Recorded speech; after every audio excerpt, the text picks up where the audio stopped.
40 আর চতুর্থ পর্বে তোমাকে স্বাগত। চলো 40 আর চতুর্থ পর্বে আমরা যে অঙ্কটা সমাধান করবো খুবই গুরুত্বপূর্ণ একটি প্রশ্ন। ক নাম্বার বলেছে এফ অফ এক্স একটি ফাংশন দিয়ে বলেছে ফাংশনের এফ অফ -1 এফ অফ 2 নির্ণয় করো। এগুলোর বেলায় কি করব, এক্স এর জায়গায় একবার -1 আর একবার 2 বসিয়ে দিলে অঙ্ক শেষ। চলো তাও করে দেখাই। ক নাম্বার আমাদের দেওয়া আছে এফ অফ এক্স কত আছে 4x³ -4x² -9x + 9। আমাদের বলেছে এফ অফ -1 বের করো। তাহলে এক্স এর জায়গায় কি লিখবো -1, এক্স এর জায়গায় কি লিখবো -1, এক্স এর জায়গায় কি লিখবো -1। তিনটা -1 গুণ করলে -1ই হবে, 1 আর 4 গুণ করলে -4। এটা দুইটা হয়ে যাবে +1 গুণ করলে -4, -1 প্লাস 9 9 + 9, এখানে হবে -8 আর এখানে হবে +18, বিয়োগ করলে হবে 10। এই হলো আমার একটা শেষ। পরে বলছে এফ অফ 2, আবারে যাও।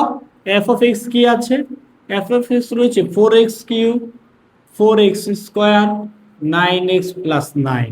এফ অফ 2 বের করো, 2 এক্স এর জায়গায় 2, 4 এক্স এর জায়গায় 2, এক্স এর জায়গায় 2 + 9, যেখানে যেখানে এক্স ছিল আমি 2 বসাই দিচ্ছি। এই হলো 4, এখানে হলো 8, এখানে 4, এখানে হলো 4, 2 দুগুণে 4, এখানে 9 দুগুণে 18 + 9। দেখো তো কত হয়, 4 8 32, 4 4 16 -18 + 9, তাহলে কত হয় 32। 32 এর সাথে যদি 9 যোগ করি হবে আমার 41। এখানে কত হবে -34, কিভাবে 34 14 30, বিয়োগ করলে হবে কত 7। এই হলো আমার অ্যান্সার কমপ্লিট। ক নম্বর কমপ্লিট। চলো আমরা খ নম্বরে চলবে। খ নম্বরে কি রয়েছে, খ নম্বরে রয়েছে যে একটি বীজগণিতিক রাশি দিয়ে বলেছে যে সি এর মান কত হলে, একটা উৎপাদক দিয়েছে সি এর মান কত হলে 2x - 1 দ্বারা বিভাজ্য হবে। আচ্ছা সি কোথায় আছে, খ নম্বরে পি অফ এক্স আছে। স্যার পি অফ এক্সটা উঠাই দেখে 4x³ -4cx², ঠিক আছে না, -c/3x + c। এখানে আমাদের একটা উৎপাদক দিচ্ছে পি অফ এক্স এর একটা উৎপাদক, অতএব পি অফ এক্স এর একটি উৎপাদক 2x - 1 হলে কি হবে, 2x - 1 হলে পি অফ হাফ ইকুয়াল 0 হবে। ওকে, এটা হবে। এটা কই পাইলাম, এই দেখো 2x - 1 আমার উৎপাদক দেওয়া আছে, 2x কে রাখো ওই পাশে পাঠাও, x কে রাখো 1/2, এই যে x এর মান পেলাম 1/2। এবার x এর মান যদি আমি বসিয়ে দেই পি অফ 1/2, এই যে 4 1/2 তার উপরে কিউব -4 c 1/2 তার উপরে কি স্কয়ার -c3 1/2 + c, ঠিক আছে। যেখানে যেখানে x ছিল আমি 1/2 বসিয়ে দিয়েছি। এবার 1/2 বসানোর ফলে কি হয়েছে, এটা দেখো হয়ে গেছে 1/8, এটা হয়ে গেছে 4c4, তাই না। এটা হয়ে গেছে কত c 3 দুগুণে 6 + c। এখানে কত হলো স্যার 1/2 কাটা গেলে এটা দিয়ে কাটি, এটা দিয়ে এটা কাটলে থাকবে কি -c/6 + c +c - c কাটা দাও, তাহলে রইল কত হাফ -c/6। তাহলে পি অফ হাফের মান বের করলাম। এটা আমরা জানি যদি কোনো একটা উৎপাদক হয় তাহলে এটা শূন্য হয়। ওকে, তাহলে আমরা কি বলতে পারি, পি অফ হাফ যেহেতু উৎপাদক তাহলে এটা শূন্য। পি অফ হাফের মান পাইলাম কত c/6 = 0, c/6 এর ওই পাশে পাঠায় দাও, হয়ে যাবে c/6। 6 ভাগাকার আছে গুণাকারে পাঠায় দাও, তাহলে কত হবে, এখানে গুণ হইলে উপরে 6/2, তাহলে c = 6/2 = 3। এই যে পেয়ে গেলাম c এর মান 3। বলেছিল না c এর মান কত হলে বিভাজ্য হবে, তাহলে c এর মান 3 হলে পি অফ এক্স 2x - 1 দ্বারা বিভাজ্য হবে। এবার এই অঙ্কের বাকি অংশটুকু বলেছে পি অফ এক্স এর অন্য উৎপাদক, মানে এই যে এটা একটা উৎপাদক, তাই না, এটা একটা উৎপাদক, এটা একটা উৎপাদক দিছে, দিয়ে বলছে আর বাকিগুলো কত হবে। তাহলে চলো বের করি। আমরা জানি একটা উৎপাদক বের করতে পারলেই বাকিগুলো আমরা খুব সহজেই বের করতে পারি। এখান থেকে শুরু করব। আবার অঙ্কের আরেকটা পার্ট লিখো। আবার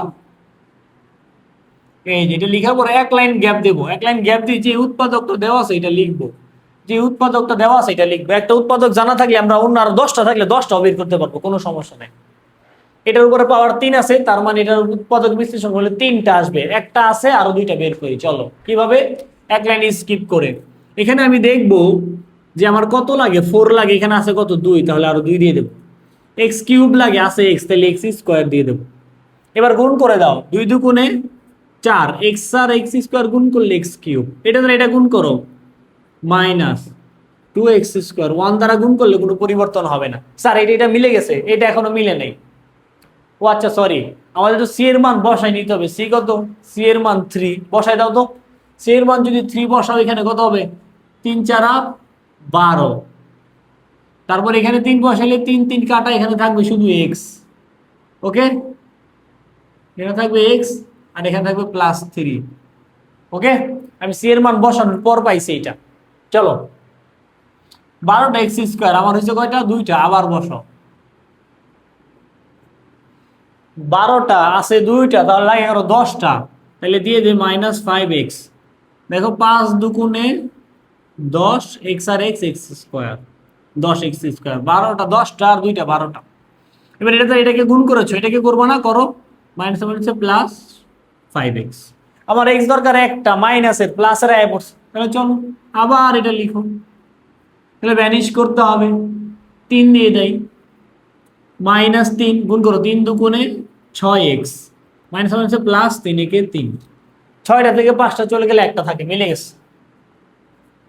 তাহলে 2x - 1, এটা এটা এটা 3টা থেকে একটা লিখলাম, বাকিগুলো একসাথে 2x², 5x - 3। এবার দেখো, দেখো এদিকে তাকাও, এইটা আমাদের নর্মাল মিডল টার্ম হয়ে গেছে। 3 দুগুণে 6, 6টা ভাঙে 5 মিলে দেব, 2x² - 6x + x - 3। 6 থেকে 1 চলে গেলে 5 থাকে, 2x - 1, এইখান থেকে কমন নাও। এই দুটো থেকে কি কমন যায়, 2x কমন যায়, তাহলে 2x কমন নিলে থাকে x - 3। এইখান থেকে কিছুই কমন নাই, তাহলে প্লাস চিহ্নর সাথে 1 নাও, তাহলে x - 3 শেষ। 2x - 1 তার সাথে x - 3 আর এটা হলো 2x + 1। এই যে 2x + 1, 2x - 1 আর হলো x + 3। এই আমি পেয়ে গেলাম আমার আরেকটা অ্যান্সার। এই উৎপাদকটা দিয়ে বলছিল আরো 2টা বের করতে, যে আরো 2টা অন্য অন্য উৎপাদকগুলো বের করেছি। এইভাবেই আমরা একাধিক উৎপাদক বের করতে পারি। ওকে, গ নাম্বারে বলেছে সি এর মান 3 হলে, হরে এটা আগে বলে দিত। আচ্ছা, সি এর মান 3 হলে p(1) p(x) এর আংশিক ভগ্নাংশ। খুবই গুরুত্বপূর্ণ প্রশ্ন, সবাই জানো যে যদি এই অধ্যায় থেকে ঘ নাম্বারের প্রশ্ন সিলেক্ট করতে হয় তাহলে অবশ্যই ঘ নাম্বারে আংশিক ভগ্নাংশই সিলেক্ট হয়, তাই না? ঘ নাম্বার, ঘ নাম্বারের জন্য আমরা প্রথমে লিখব c = 3 হলে p(1), তাহলে c = 3 হলে p(1), p এর জায়গায় 1 বসায় দাও, মানে x এর জায়গায় 4 1, c = 3, 4, c এর মান 3, এটার মান 1, তাই না? মাইনাস c এর মান 3, এটার মান 1, প্লাস c এর মান 3 বসাই দিলাম, দেখি কি পাই। 4 3 4 12, এটা কাটা থাকে -1 + 3, তাই না? আচ্ছা, এবার 4 আর 3 7, -13, 7 চলে গেলে 13 থাকে -6। p(1) এর মান পাইলাম আমরা 6, আবার p(x) ও পাইছি আমরা গ নম্বরে, সরি খ নম্বরে। তাহলে এবার আমরা লিখতে পারি অতএব p(1) p(x) = -6, 2x - 1, 2x + 1, x - 3, তাই না? এই যে এটা মানে এটার আংশিক ভগ্নাংশ করতে বলছে, আলটিমেটলি এটারই করতে বলছে। এবার দেখো নিচে চলে আসছে আমাদের উৎপাদক, এবং উৎপাদকের ঘাত কত, 1। প্রত্যেকটা উৎপাদকের পাওয়ার 1, 1 নাম্বার রুল পড়ে গেছে। যদি হরে বাস্তব ও একঘাত বিশিষ্ট উৎপাদক থাকে তাহলে আমরা কিভাবে লিখবো আংশিক ভগ্নাংশ? বলো বাচ্চারা। এই যে আমরা কি লিখি, ধরি। এখান থেকে লিখবো, অতএব ধরি, এখানে ধরি, ধরি, ধরো -6 x 2x - 1 2x + 1 x - 3 triple equal a by 2x - 1 plus b by 2x + 1 plus c by x - 3। এটাই আমার আংশিক ভগ্নাংশের সমীকরণ। এটাই উত্তর যদি আমরা এ বি সি এর মান বের করতে পারি। তাহলে এ বি সি এর মান বের করে এখানে বসাই দিলে আমাদের অ্যান্সার শেষ। এ বি সি এর মান কিভাবে বের করব? প্রত্যেকটা আংশিক ভগ্নাংশ একই নিয়মে সমাধান করব। এই হরটা দ্বারা পুরোটাকে গুণ করে দেব, অথবা যে যে মনে রাখতো ওই পাশে ভাগাকার আছে এই পাশে গুণাকারে চলে যাবে, শেষ। লিখব 1 নং সমীকরণকে 2x - 1 2x + 1 x - 3 দ্বারা গুণ করে, কি করে?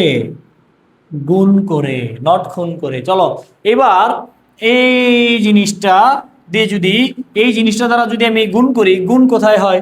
উপরে। এটা যখন উপরে বসবে দেখো, এটার সাথে এটা, এটার সাথে এটা, এটার সাথে এটা কাটা যাবে, শুধু থাকবে অলওয়েজ লব থাকবে, হর কাটা যাবে, লইল। এবার এবার দেখো, যখন এই জিনিসটা তুমি এই জিনিসটা এখানে গুণ করবা, এই জিনিসটা এখানে গুণ করবা, দেখো 2x - 1 আর 2x - 1 কাটা যাবে, তাহলে এর সাথে থাকবে কি 2x + 1 x - 3 প্লাস, আবার এই জিনিসটা তুমি যখন b এর সাথে গুণ করবা তখন 2x + 1 কাটা থাকবে, 2x - 1 আর x - 3 থাকবে। এই জিনিসটা তুমি c এর সাথে গুণ করবা তখন c এর সাথে 2x - 1 2x + 1 থাকবে, বাকিরা কাটা যাবে। এই হলো আমার 2 নং সমীকরণ। এইবার এই 2 নং সমীকরণে আমরা বিভিন্ন মান বসিয়ে এ বি সি এর মান বের করতে পারবো। চলো তাহলে উপরেরটুকু মুছে দেই, উপরেরটুকু মুছে দেই, দিয়ে আমরা মান বসিয়ে দেব।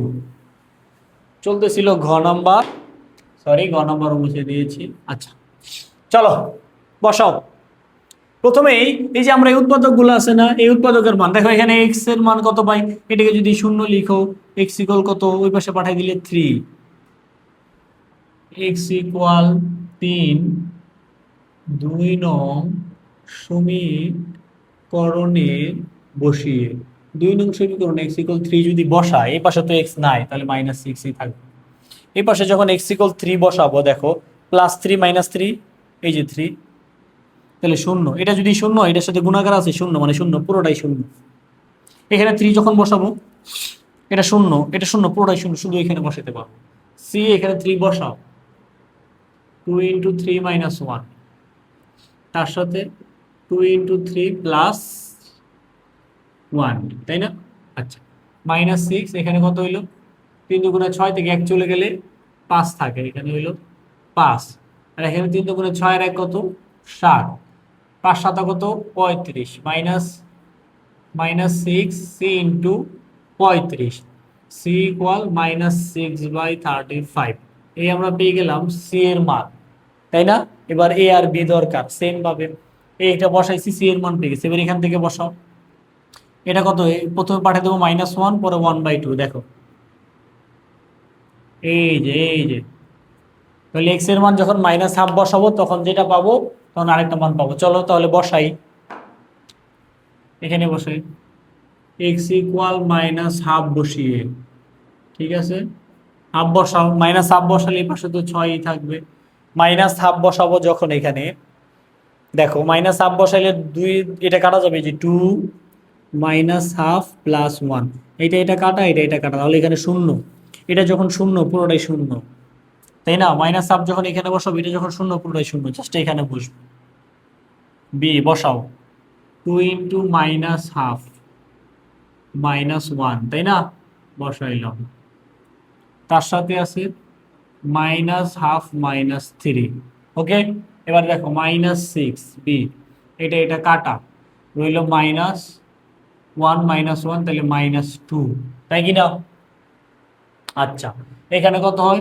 লসাগু করো 2, -2 -3 দুগুণে 6, 2 কিছু নাই মানে 1, সরি, আর এটা সরাসরি 3 দুগুণে 6, তাহলে -6 বি ইন্টু -2 থাকুক, এই পাশে দেখো তো কত, -7/2। এবার এই দুই কাইটা দাও, কাইটা দিলে মাইনাস হচ্ছে প্লাস, তাহলে বি ইকুয়াল পাইলাম -6/7। এই 7 যদি নিচে নিয়ে আসি, এই আমরা বি এর মানও পেয়ে গেছি। এবার আমাদের দরকার এর মান, তাহলে এর মানের জন্য কি আছে, এটা 2x + 1 বসাবো। এবার কি লিখবো, x equal 2, sorry x equal half বসিয়ে, এবার +½ বসাবো, বসাও এইখানে, সব বারবার এখানে বসাচ্ছি, -6, এখানে হাফ বসাইলে দেখো তো, এখানে যখন হাফ বসাবো a into 2 into half + 1, half -3, এখানে যখন হাফ বসাবো 0, এখানে যখন হাফ বসাবো 0, তাই দেখাইলাম না, -6, এটা কাটা, 1 আর 1 কত, 2, এখানে কত হয় লসাগু করো, 2 1 -6, তাই না, লসাগু 2 1 3 দুগুণে 6, -6 এ, এটা কাইটা দাও, কাটা যায় না, উপরে থাকে কত, -5, উপর থেকে মাইনাস বাদ দিলে কত, 6/5, এর মান পেয়ে গেলাম 6/5, তাই না। তাহলে এবার এই যে এ বি সি যদি আমরা এখানে বসাই, এখানে বি সি, তাহলে এটা আমার সমাধান, বসাই দিই। এবার এর মান কত পাইলাম, 6/5, বি এর মান কত পাইলাম, -6/7, সি এর মান কত পাইলাম, -6/35। এইটাই হলো আমার নির্ণয়ের অ্যান্সার। কে বুঝো নাই বলো, অবশ্যই কমেন্ট করবা, লাইক করবা, বন্ধুদের সাথে ভিডিওটা শেয়ার করবা। যে কোনো সমস্যায় গণিত একাডেমি আছে তোমাদের পাশে। ধন্যবাদ, দেখা হচ্ছে 40 আর পরবর্তী ভিডিওতে। ততক্ষণ পর্যন্ত ভালো থাকবা, সুস্থ থাকবা, আল্লাহ হাফেজ।